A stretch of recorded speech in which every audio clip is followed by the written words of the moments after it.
And Sean, that unfortunately has been the concern all week with the high temperatures we've had, the dry conditions. And we're starting to see some winds build. In fact, tomorrow we're talking about even drier conditions. Fortunately, the humidities will not be bone dry in the western part of the county, but in the east county on the mountain slopes and down into the deserts, it will be pretty dry and the winds are expected to pick up. Looking at the highs here in San Diego today, a big difference than just say 4 or 5 days ago. We're talking upper 80s to low 90s across much of the inland microclimates. The further you come west, the more the influence of the ocean and that sea breeze takes effect. 83 in El Cajon, 67 in Del Mar along with Oceanside, 72 down in Chula Vista, 87 in the Julian area, and 108 out in Borrego. So a slight cool down, ever so slight, we'll take it.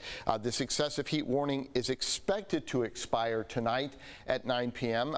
I'm pretty sure it will. They may reclassify it as maybe an excessive heat watch of some sort, something like that, or maybe even a red flag warning with the wind starting to pick up and the winds going down. But at this point, we're talking about that expiring. This is a live look from San Miguel Mountain looking towards the west, and you can see the marine layer offshore. Sweetwater Reservoir there. Hot, dry, elevated fire weather conditions. We just heard that out in the Ramona area. Mountain passes and deserts, that's where you'll be affected the most, and we could see westerly winds gusting up to 40, maybe even 50 miles per hour, with the humidities dropping off down below 15% in those locations. A live shot from Mount Soledad, 71 degrees right now in the downtown area, and the winds, they're not too bad along the coastal strip. Very hot and humid over parts of the southeast, some cooler air over the northern plain states, and we've got ourselves that heat wave out west that is breaking down. This is Claudette, put her into motion,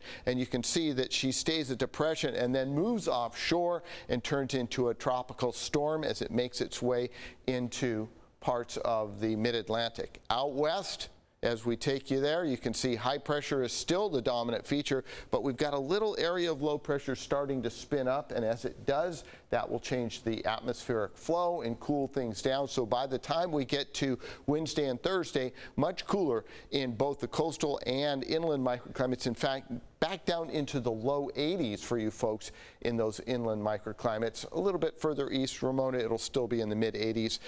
Mountains, you'll be mid-80s by Wednesday, Thursday, and the deserts, low 100s, Steve.